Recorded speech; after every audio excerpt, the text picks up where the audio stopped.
حدیث کی کتابوں میں یوں آتا ہے، نبی کریم صلی اللہ علیہ وسلم فرماتے ہیں ایک مسلمان گھر میں نماز پڑھتا ہے تو گھر میں نماز پڑھنے پر ایک نماز کا ثواب ملتا ہے۔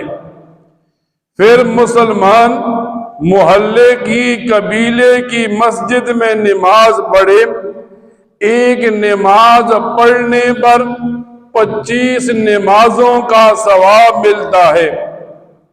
پھر مسلمان مسجد نبوی میں نماز پڑھے، ایک نماز پڑھنے کا 50,000 نمازوں کا ثواب ملتا ہے۔ ایک مسلمان بیت المقدس مسجد اقصی میں نماز پڑھے، ایک نماز پر 50,000 نمازوں کا ثواب ملتا ہے۔ اور ایک مسلمان خانہ کعبہ میں بیت اللہ میں نماز پڑھے تو ایک نماز کے بدلے 1,00,000 نمازوں کا ثواب ملتا ہے۔ یعنی بیت المقدس کے اندر عبادت کو فضیلت دی گئی مسلمان کو بتانے کے لیے کہ بیت المقدس بھی بعض انبیاء کا قبلہ رہا ہے جس کی طرف انبیاء نمازیں پڑھتے رہے۔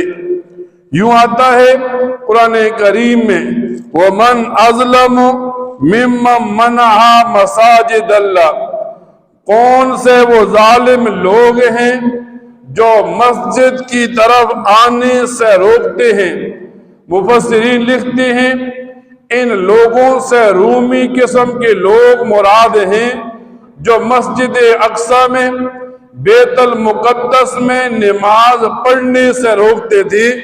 قرآن کریم نے ان روکنے والوں کو ظالم لوگوں قرار دے دیا۔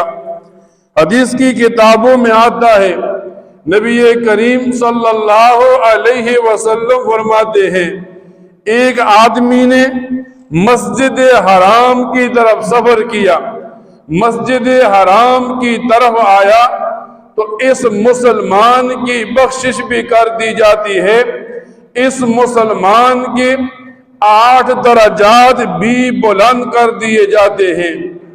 پھر ایک مسلمان مسجد نبوی کی طرف آتا ہے تو حدیث مبارکہ میں آتا ہے نبی کریم صلی اللہ علیہ وسلم فرماتے ہیں مسجد نبوی کی طرف آنے والے آدمی کی بھی 7 درجات بلند کیے جاتے ہیں اور اس مسلمان کی بھی بخشش کر دی جاتی ہے۔ پھر جو مسلمان بیت المقدس کی طرف آتا ہے، مسجد اقصی کی طرف آتا ہے، اس کی بھی بخشش کر دی جاتی ہے اور اس کے 4 درجات کو بلند کر دیا جاتا ہے۔ مسلمان کو یوں بتایا جاتا ہے